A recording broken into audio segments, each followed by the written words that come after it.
Alô, Baixada Santista, Ação em Reação, chegando pela sua TV Com. Um prazer muito grande em contar com a sua audiência nesta terça-feira ao vivo, falando para os 9 municípios da Baixada Santista e convidando você desde já a participar do nosso programa. Nesta terça-feira eu tenho como convidados o Eduardo Filete, o veterinário, gentilmente vindo ao programa. E o Filete, é o terceiro ou quarto programa que você vem com a mesma camisa?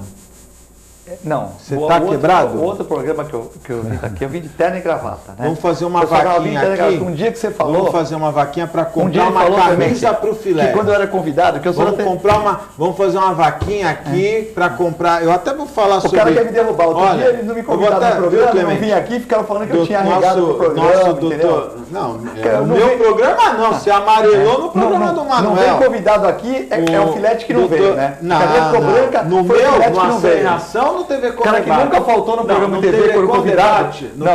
No TV Com Debate. No TV Com Debate, não me convidaram. O Manuel falou que você amarelou. Não me convidaram para essa... Mas você tá pondo a culpa em mim? Dá licença. Não me convidaram, como é que Mas eu olha, né? Nós vamos fazer, viu, doutor Clemente? Boa tarde, obrigado pela participação. Nós vamos fazer uma vaquinha para comprar uma camisa para o Filete. Até porque tem um rei africano que governa o seu país pelo Skype. E ele faz vaquinha online. Ele é mecânico na Alemanha, o Cephas Banzá, tá aí ele como rei. Ele mora na Alemanha, em Ludwigshafen. Ele troca o uniforme, olha aí, o país que ele é... o país chama-se... Peraí, Daiane, calma.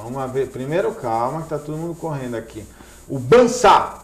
São 60... Banzá, o nome do país. O país tem 66 anos, tem quase 300 mil súditos. Em Roy, perto da fronteira com o Togo. Mas ele mora na Alemanha, ele é mecânico na Alemanha. Tá aí, olha. O Cephas Banzá. Ele trabalha lá com uniforme azul, roupas coloridas. Aí quando ele tira o uniforme, aliás, ele trabalha com uniforme azul. Quando ele tira o uniforme, mostra o rei. Olha aí. Roupas coloridas, sua coroa. Ele senta no trono e liga o Skype. Dali ele governa o reino tradicional em Gana, a mais de 6 mil quilômetros de distância, que é Banzá. Como se estivesse no trono do país, né? Como se estivesse no trono do país. Sem a arrecadação própria, o país não tem arrecadação própria, ele está fazendo uma vaquinha online para construir uma escola técnica para o seu povo da etnia Ewe. Já arrecadou 13 mil libras.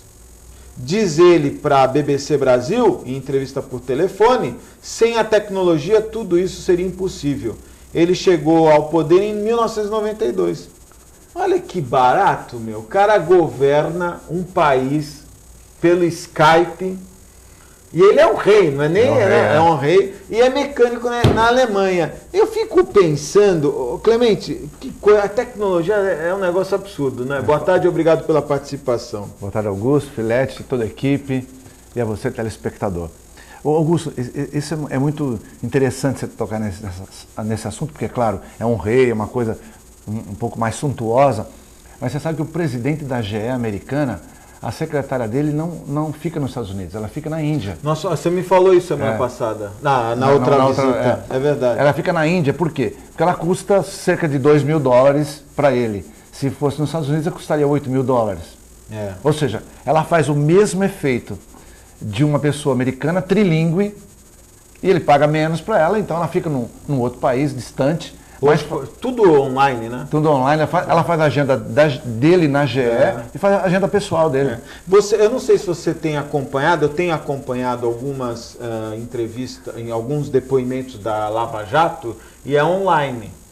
O cara fica sentado em frente a uma câmera, numa mesa com os advogados, o pessoal da taquigrafia, outros procuradores, e o Sérgio Moro faz as perguntas, tudo é a conferência, né? A conference call, que eles chamam.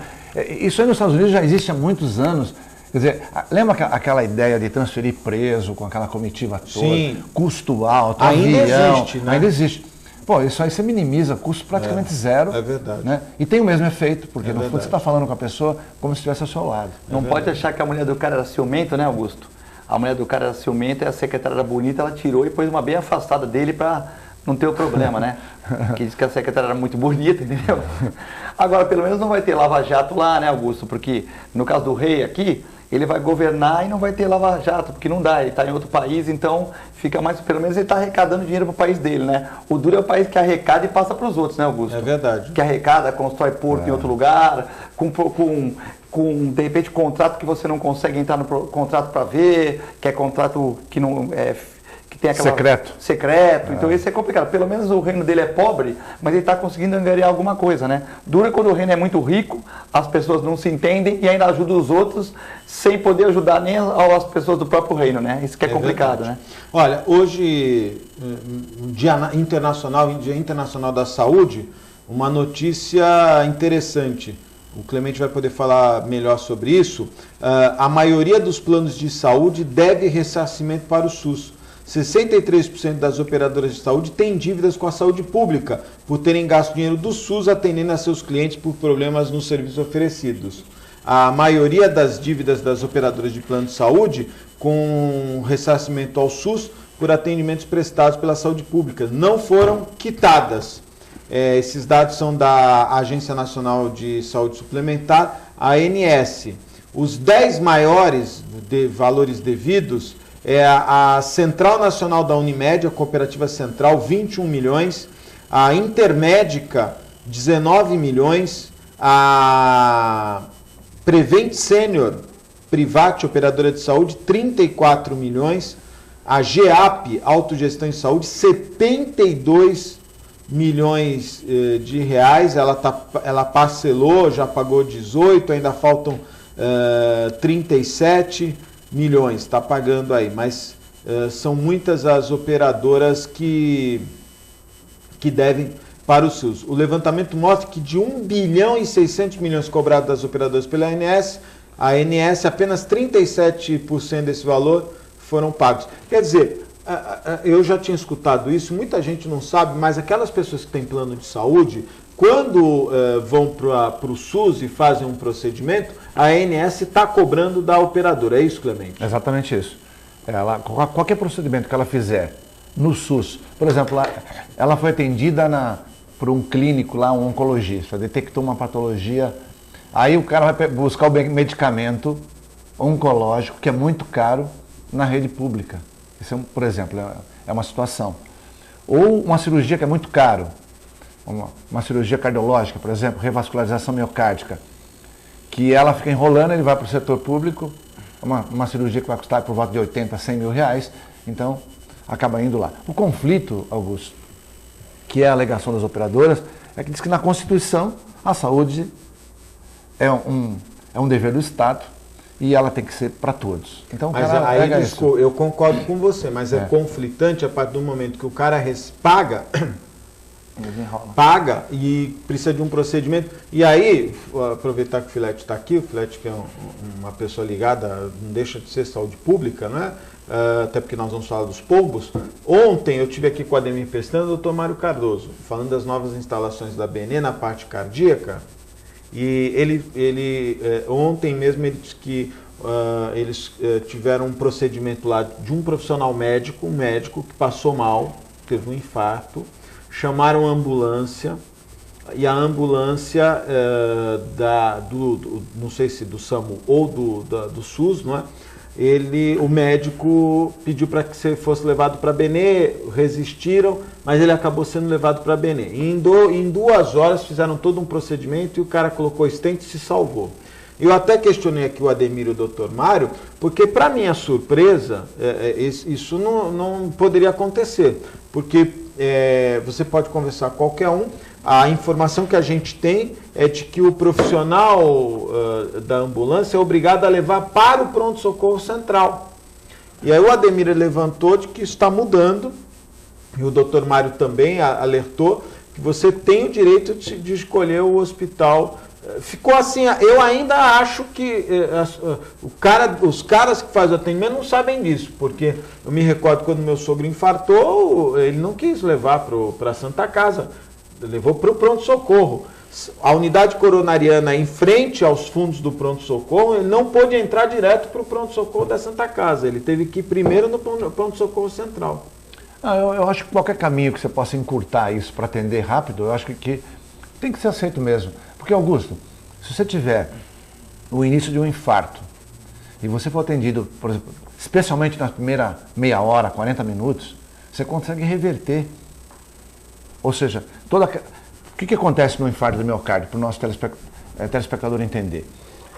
Como o sangue não chega até aquela área do miocárdio, que é um músculo cardíaco, que faz a contração para o sangue ir para o resto do corpo, aquela área morre. Ela não tem sangue, ela morre. Daí a dor, tudo isso aí, né?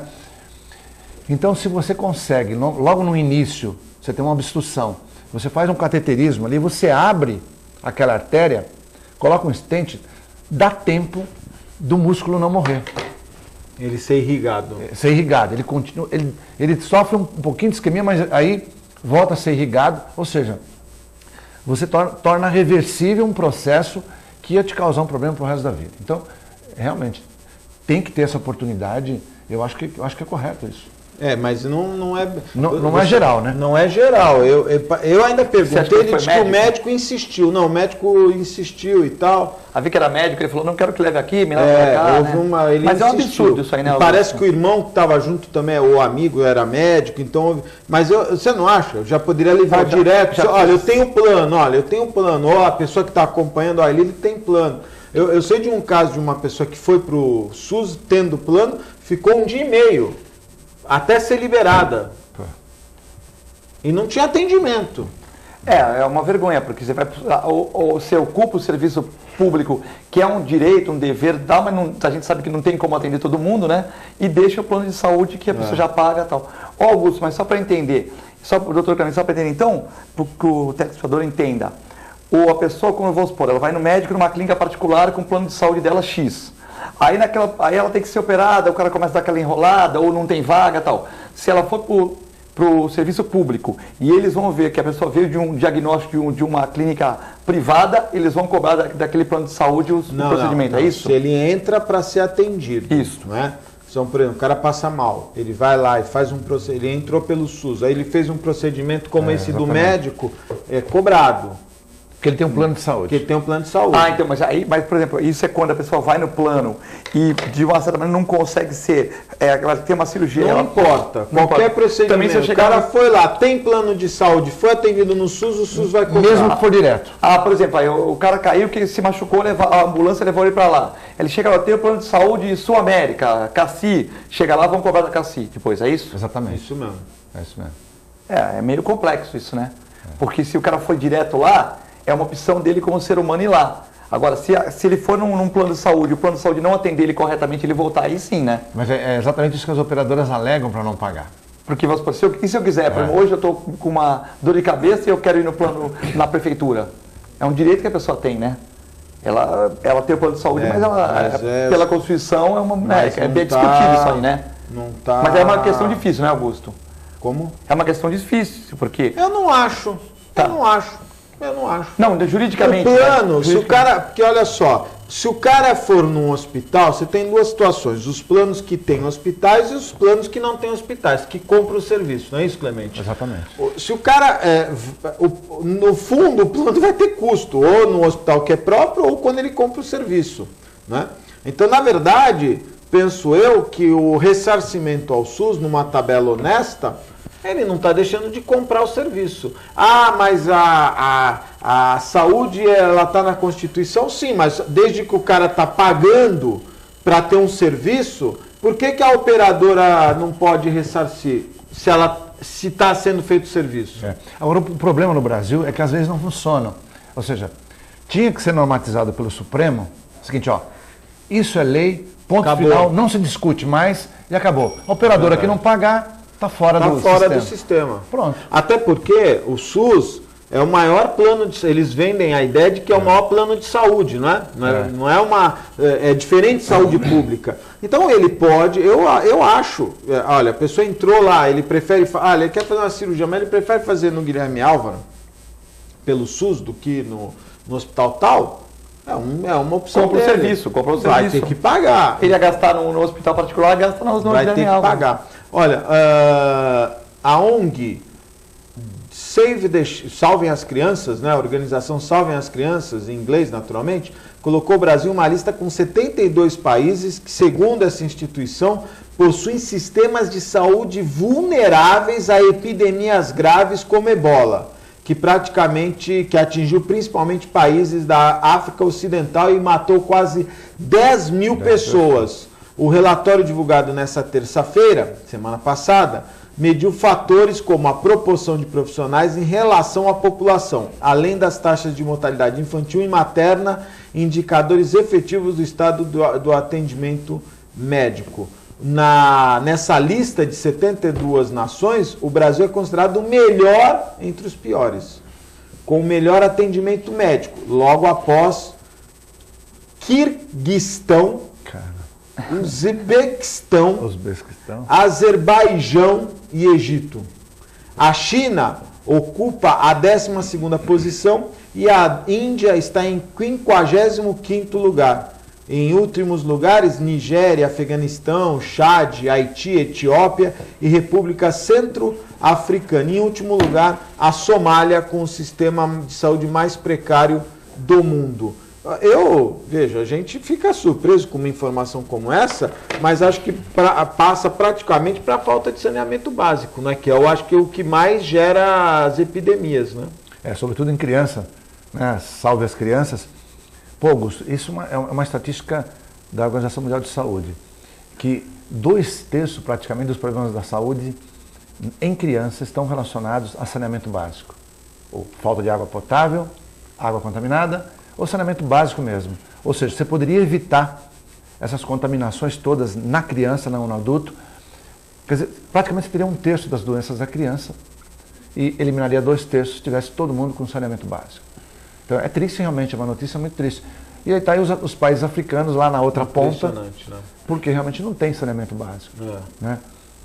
Aqui na região sudeste a gente tem ainda razoável, mas você vai pegar região norte e nordeste. E a gente não pode esquecer que mesmo nas regiões mais... A nossa região, por exemplo, a tuberculose voltou com força. Tem uma endemia aqui, essa região endêmica. Hepatite, HPV... também tem um relacionamento com baixa resistência, né, Augusto?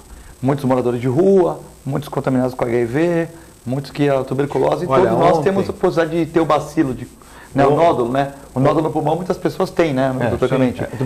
Tuberculose que eles chamam tuberculose de infecção, não doença. E todos nós temos contato. Isso. Sim. Mas você tem uma resistência boa, como o Filipe está falando? Forma o nódulo no pulmão, o nódulo primário e fica estagnado, entendeu? Agora, a partir do momento que você pega uma doença grave, passa a comer mal, ela volta, né? Então, praticamente, todos nós somos vulneráveis, né? Exatamente. Só que com a resistência um pouco mais alta, né? Agora, o que me chama, você falou de moradores de rua, eu estou tentando lembrar ontem... Não, estou dizendo assim, conta também, né? Mas eu estou tentando lembrar ontem, não sei agora não estou conseguindo lembrar, quem estava reclamando para mim aqui da quantidade...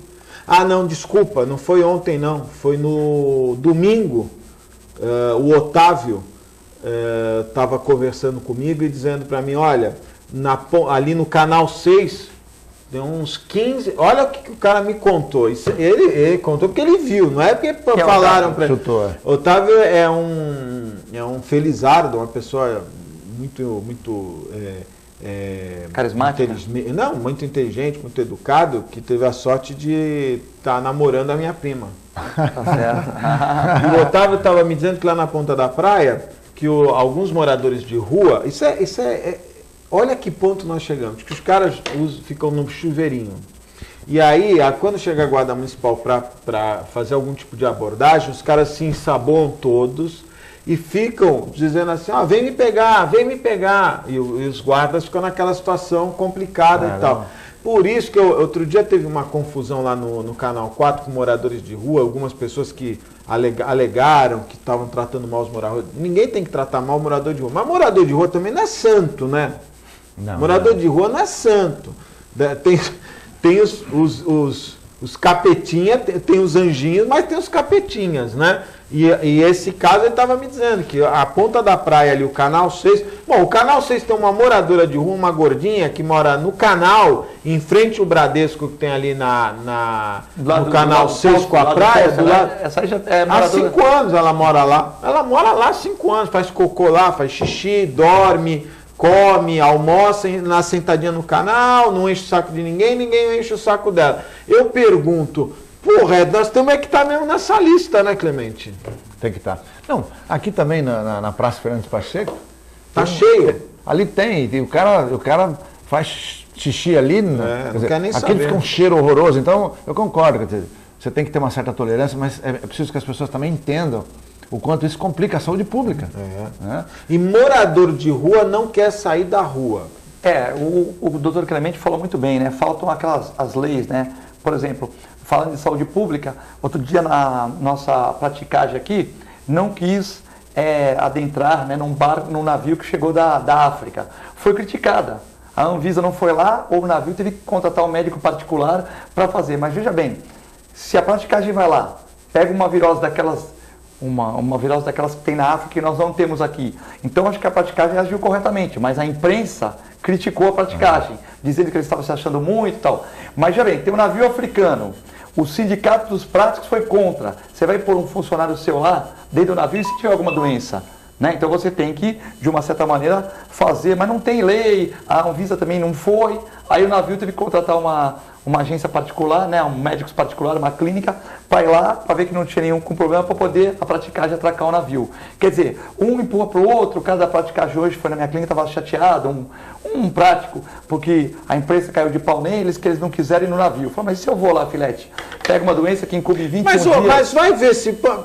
Então manda esse prático entrar na internet e ver se na Europa ou se nos Estados Unidos, se tiver um navio com alguma suspeita, se alguém vai lá e entra, então, nem entra. Ele estava esquecendo a imprensa. Agora eu vi, a Maria vai...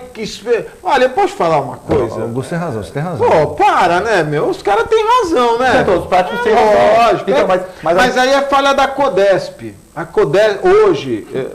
Codesp, a direção da Codesp, por razões políticas, por razões de... Ela não manda mais nada. Quem manda é a Secretaria Especial de Hipóteses. Aí fica mudando toda hora o secretário. Quem deveria... O nome já diz, a Codesp é uma autoridade portuária.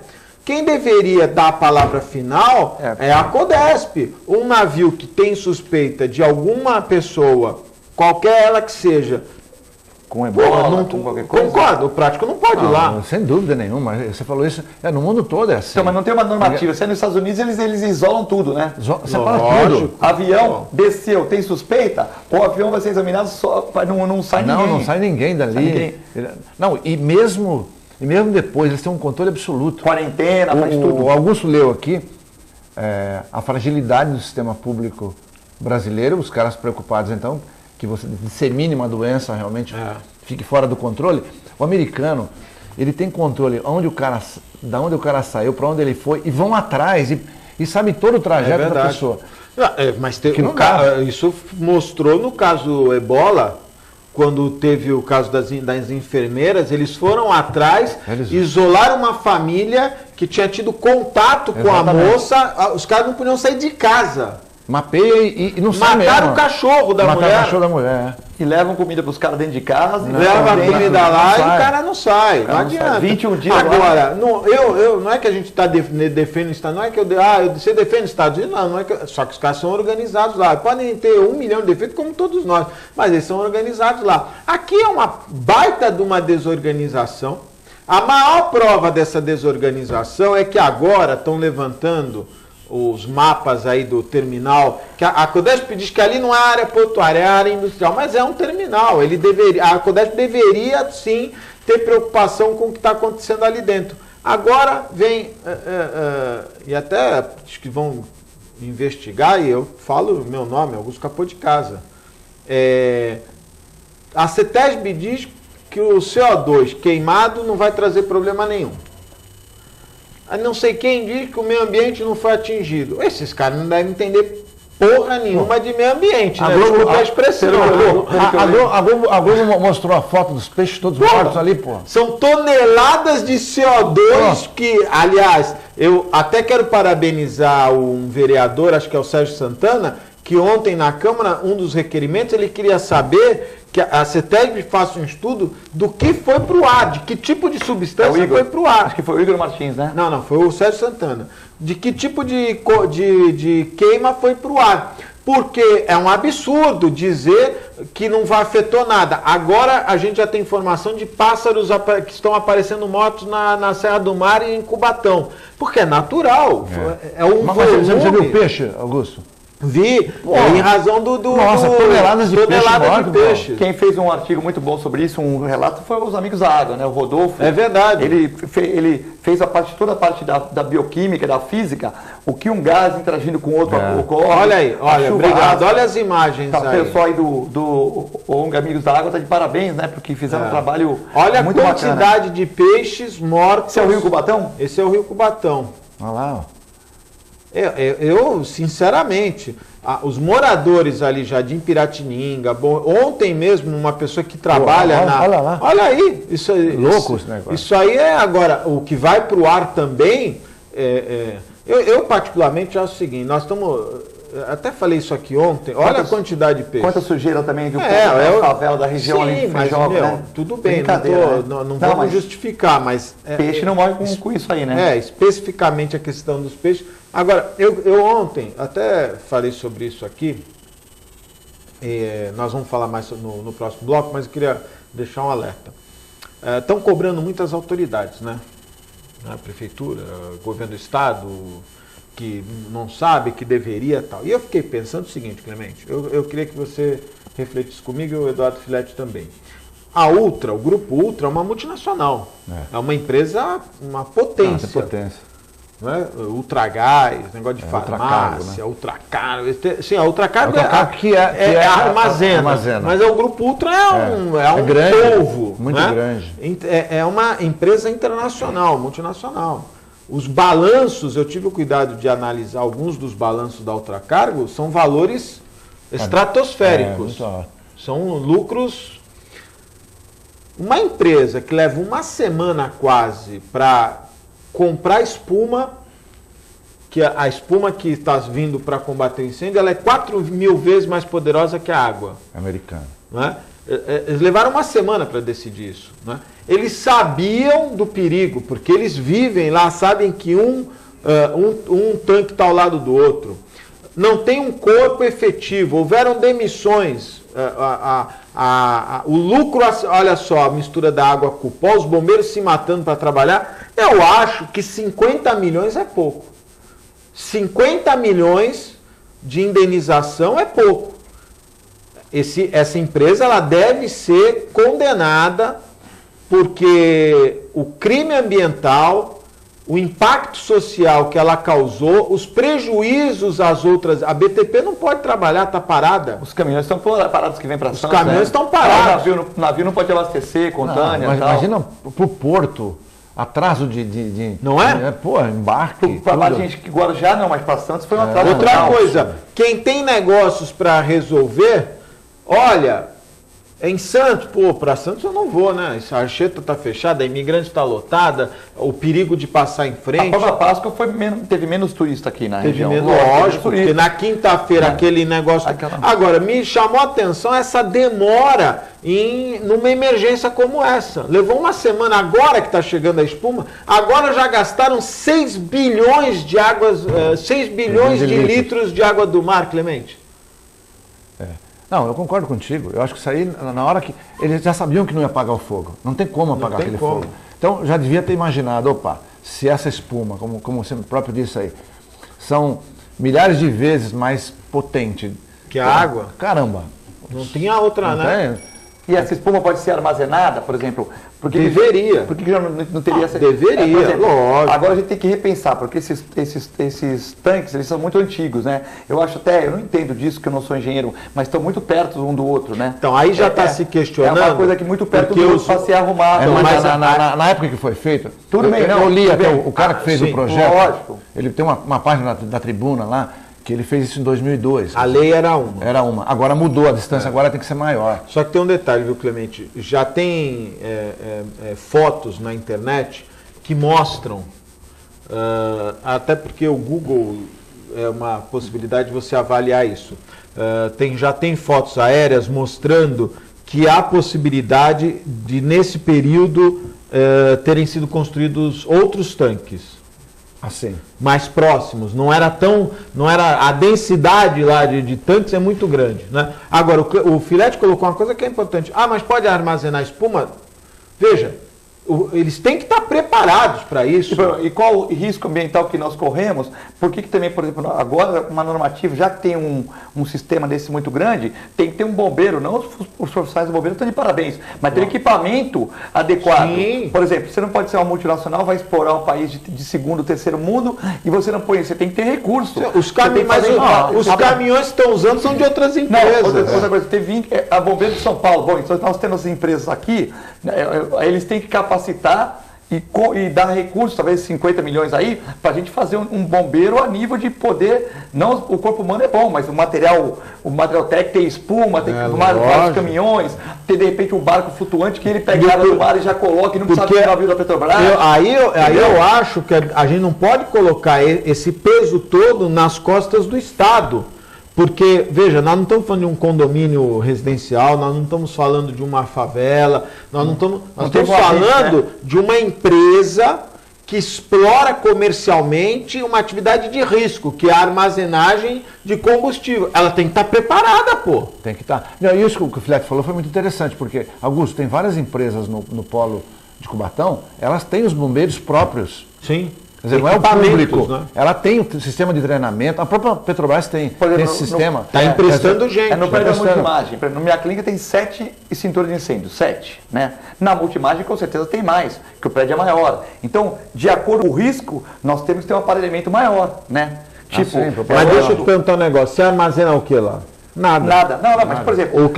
Perceba só, veja só, nós estamos falando de uma empresa, nós estamos falando de uma empresa que tem mais de 100 tanques com produtos inflamáveis, de diversos tipos. O fim da empresa é armazenagem de produtos líquidos inflamáveis. Ela tem que ter uma brigada, não pode ser 15 caras, tem que ter uma brigada de 50 negros lá, pô. Eles mandaram embora a gente. Tem que ter espuma, tem que ter caminhão, tem que ter um navio, tem que ter uma solução para esvaziar o tanque, porque na quinta-feira, eu tenho certeza que se pegasse o diretor da empresa e apertasse ele ia dizer que realmente ia ter que esperar queimar todo o combustível. E outra coisa, se não tem espuma, se não pode armazenar, eles têm que comprar a máquina para fazer.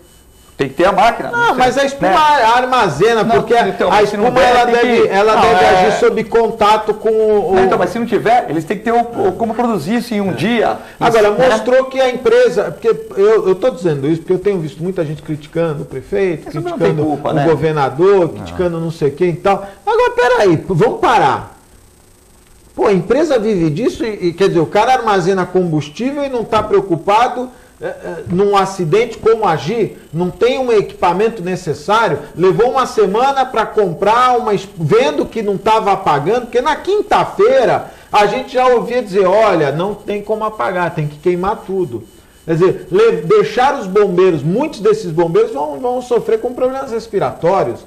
Quer dizer, isso é um crime que essa empresa está... Eu acho 50 milhões muito pouco. É muito pouco. Vamos fazer um intervalinho. Você quer mandar um abraço para os jornalistas, né, Clemente? Ô, Filete? Não, eu só pus aí que hoje é dia do jornalista. Um abraço para os jornalistas, né? O Clemente Filete está olhando um papelzinho aqui, né? Vocês me mostraram. É o dia do médico legista. Olha a cola do Filete. Olha a cola do Filete. Tem que vir preparado, né? Para você... Pô, mas vem e traz uma cola melhor. Essa cola é da época quando você estudava no colegial com o Maracini. Que você mostrou. Maracini falou para mim que você colou muito dele. Muito pelo contrário, não tinha nem cola naquela época, era difícil lá. A dona Marlene é dura, a diretora de Jean Piaget, é durona, não tem nem cola. Pô, se não era no Leão 13, mas era a dona Marlene que montou o Jean Piaget, então era aquela disciplina meio Construtivista. Lá no Oswaldo Cruz a gente tinha diversas técnicas de cola.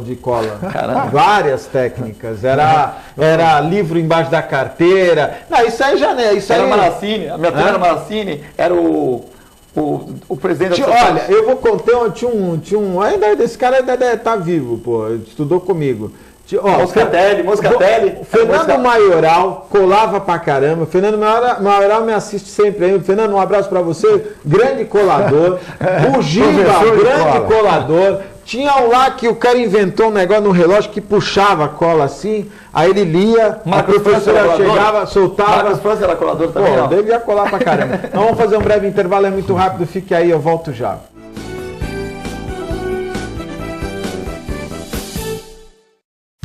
Com o objetivo de atender cada vez melhor, o Plano de Saúde Santa Casa oferece a você e a sua família uma ampla rede de atendimento em Santos, São Vicente, Praia Grande, Cubatão e Guarujá. Além de contar com a melhor equipe médica e multiprofissional do litoral paulista. Plano de Saúde Santa Casa de Santos. O melhor atendimento em plano de saúde. 3226-6200.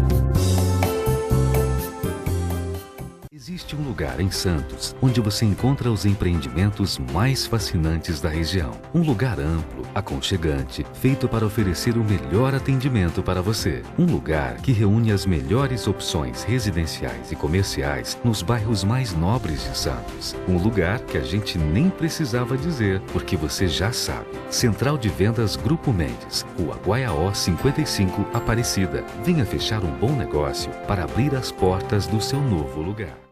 Buffet Maison Vanucci, um novo conceito em festa. Requinte e sofisticação no mesmo espaço. Atendemos todos os tipos de eventos, aniversários, casamentos, festas infantis e confraternizações. Venha conhecer nossos ambientes e faça o seu orçamento. Buffet Maison Vanucci, Avenida dos Bancários, 42.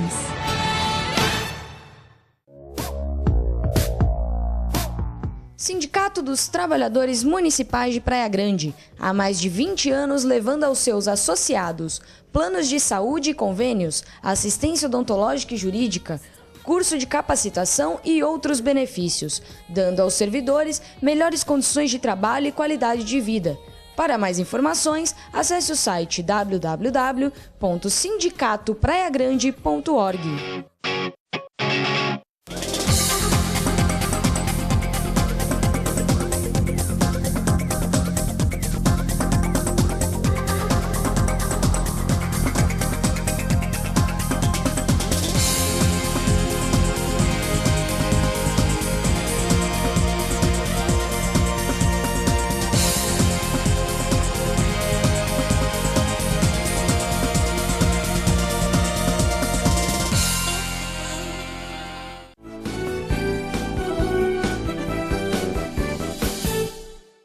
Estamos de volta ao vivo, mandando um abraço especial, meus amigos da Ozan 3. Faça como Eduardo Filete. O Filete, tu vai morrer, né, Filete? O Garido vai ter que me dar um... Garido vai ter que me dar um... Tu vai morrer, porque toda né? vez que tu vem aqui... Um dia eu vou. Porque toda vez que tu vem aqui, tu faz de garoto propaganda da Ozan, né? Então, pô, né? Vai lá, Fábio, tu vai morrer, Filete? Tem que dar um jeito pra mim aqui, entendeu? Um dia eu vou. Pô, um dia todo mundo vai, Tu achou que tu ia ser o quê? Tu ia ser mas tu tá semente? falando desse jeito, parece que tu quer que eu vá daqui a pouco. Não, Filete. Porra, Filete. Ele torce muito por você. Augusto, Tá certo que eu tô vendo uma nuvem preta aí no teu lado, mas não tem nada a ver. Aí não tem nada a ver, mandar um abraço especial. Mas olha só, pelo menos você morre tranquilo. Não vou dar trabalho Não vai dar trabalho, não é verdade? Lógico, entendeu? E ó, inclusive, o meu plano da Ozan, ele é mais amplo. Tá pra São Vicente, né? Vai pro memorial. Não, eu vou ser enterrado mesmo. Então, eu tenho 10 mulheres que vão no meu enterro no velório para chorar. Porque dá de ninguém chorar, né? Os caras falam, pô, ainda bem que ele já foi, pelo menos tem as minhas contratadas lá, as 10 velhinhas chorando, não é verdade? Agora, olha, o caso, isso é verdade. Mas quem não gosta de tio, Augusto, quem não gosta também vai pra ver se é verdade. Vai ver se é verdade. Então, sabe que ela morreu mesmo? Às vezes tá cheio, mas quando você vai saber se é vai 50 dos amigos e olha, se eu morrer se me enterrarem com o caixão fechado, não sou eu, hein?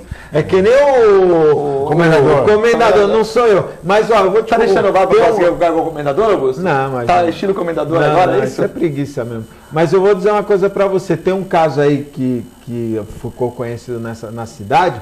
O cara morreu, tinha um velório e tal, tava a esposa, aí chegou uma outra senhora. Era amante. Não era amante, era esposa. Aí não, mas a esposa... Aí ficou aquele burburinho, né? Aí chegou mais uma... Era a namorada. O cara lá mortinho. Ainda bem que já estava morto, né, Clemente? Não teve esse mistério. 2 esposas, era bígamo e ainda tinha uma namorada. No velório do cara. Isso aconteceu. Eu até falar onde? Aconteceu no memorial. Foi um estresse e tal. E a mulher, uma chegou com os filhos, a outra chegou com outros filhos, uma confusão. Mandar um abraço especial, meus amigos da Usan. Quem nos apoia também é o restaurante Boqueirão Express Grill. Rua Lobo Viana 89, lá do Downy Santa, em frente ao Supercentro Boqueirão. Restaurante Boqueirão Express Grill. E os meus amigos do Incatep, o primeiro e verdadeiro centro de excelência portuária, o Incatep qualificando a mão de obra do trabalhador portuário e preparando para o mercado de trabalho. Incatep, são 3 endereços, na Conselheiro Nébias, na Santos Dumont e também na Avenida Portuária, ao lado do ponto de escalação do Ogno. Sempre bom ressaltar os cursos do Incatep, tanto na qualificação da tão sonhada carreira portuária, como também os cursos de offshore para as plataformas de extração de petróleo.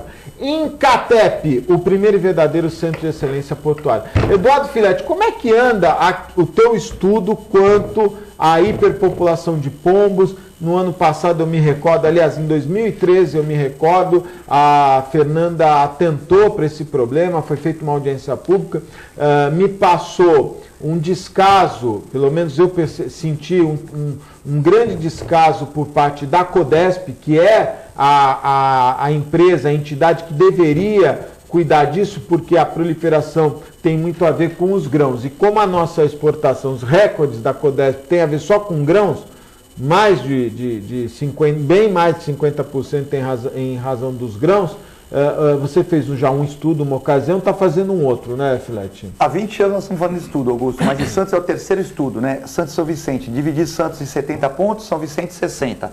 Inclui favela, áreas de risco e tal.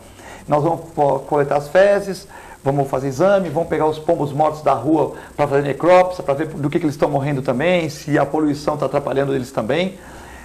Se alguém tiver um pombo aí nessa região aí do incêndio, também morreu, me avisa que eu vou lá buscar para a gente fazer um estudo também, né? Um estudo nessa parte nós podemos contribuir.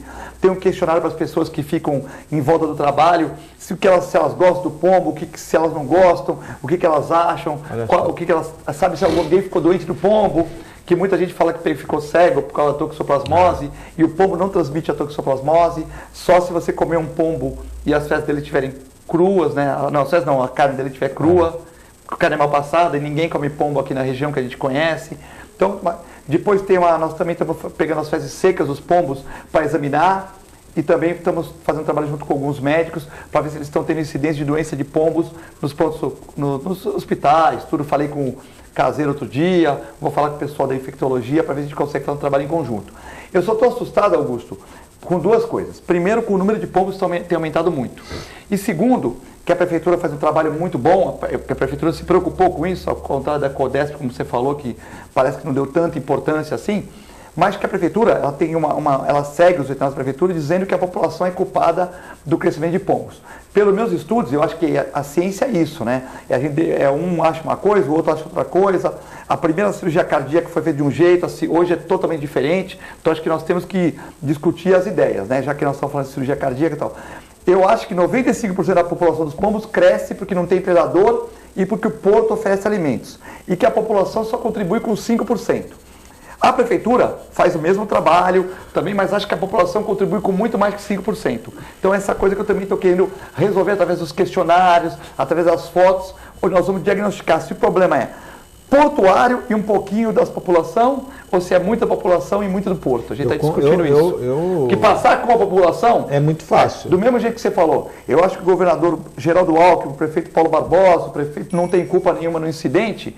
Eu também estou dizendo o seguinte, culpar a população nessa lógico, tem a população, tem morador de rua, tem alguns carrinhos que jogam as comidas na rua, tem muita gente que o lixo, que às vezes o cara põe o lixo 7 horas da manhã, não, 8 horas da noite, ele só vai passar 7 horas da manhã, tem toda essa contribuição. Eu acho que culpar a população é muito ruim. Tentar encontrar pelo em ovo. Isso. É natural, é claro que pelo menos 80%, 90% tem a ver com a proliferação de pombos, tem a ver com a farta alimentação da área portuária. Não tem predador. Não tem como. Não tem gavião nem falcão, porque nós acabamos com a Mata Atlântica dessa região.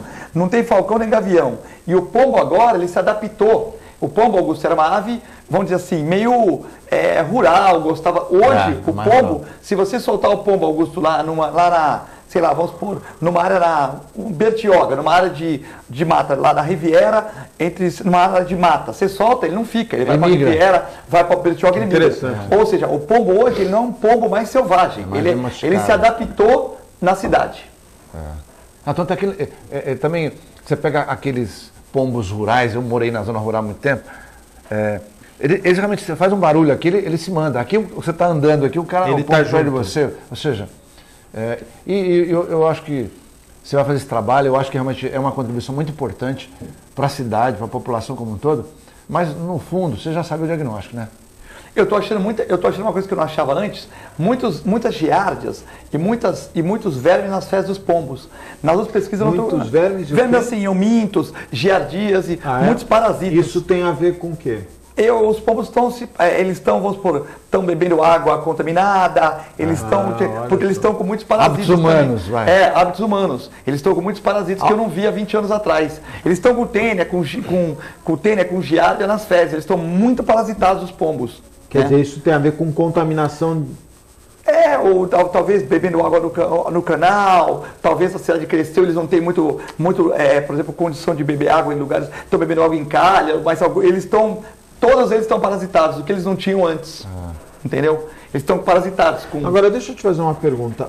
Por exemplo, a gente sabe que na área portuária você tem uma grande incidência de pombos, né? Esse pombo, ele circula pela cidade ou ele se concentra em um determinado lugar? Pelo que a gente lê, né, eu fui num congresso do dia que nós discutimos lá na Unesp de Jaboticabal, nós discutimos sobre pombo mesa redonda, tinha a Mônica Schuller, que também é especialista em pombos de São Paulo, tinha um pessoal bom lá. Então o pombo hoje se adaptou na vida urbana e ele roda por um raio de 3 km. Mas se ele tiver alimento em abundância, Augusto, Clemente e telespectador, se ele tiver alimento em abundância, ele fixa numa rota de 500 metros. Agora, se ele não tiver, ele sai para procurar até 3 km. Então, se o pombo da igreja... Ele transmite doenças para o ser humano. Ele transmite doenças, principalmente as fezes secas, para as pessoas imunossuprimidas. Por exemplo, uma pessoa que está com AIDS, uma pessoa que está com hepatite, tuberculose, o cara que está se alimentando mal. É muito difícil, por exemplo, o Augusto escapou de casa pegar alguma doença de pombo, o Clemente, o Filete. A não ser que coma o pombo cru. A não ser que coma a carne de pombo cru, ou que você, por uma infelicidade, vamos supor, pegue uma doença que você fica com baixa resistência. O cara está com uma tuberculose, Mas o contato com o pombo, então, uma pessoa que esteja sã, o Fernando, que é um cara que tem saúde, se ele pegar uma pombinha... Bom, vamos lá. Se ele pegar... Você está na banco da praia, o pombo defecou ali, você colocou o teu dedo, não viu as fezes, colocou no olho. Ferrou. Conjuntivite. Mas se for uma fezes de um morador de rua, conjuntivite. Se for a fezes de um cachorro, conjuntivite também. Então eu digo assim, as doenças que as fezes do pombo molhadas elas transmitem, são as mesmas que um cachorro, que um ser humano, que um gato podem transmitir. Então o impacto... O olho é um órgão e por que a história que você mete uma fezes lá dentro, é o rato na boca, né? A boca. O cara põe na boca, a criança sobretudo, vai lá, põe a mão na boca sem querer. Mas pode ser igual de um cachorro, de um gato, de um morador de rua. Você concorda, Clemente? Então, não é uma coisa assim que é do pombo, é do sistema... Agora, se comer a carne do pombo crua, aí a coisa é grave. Aí pode pegar toxoplasmose, aí pode isso é importante ficar cego, pode ter problema do sistema nervoso. Tanto que naquela audiência pública que a vereadora Fernanda Bonucci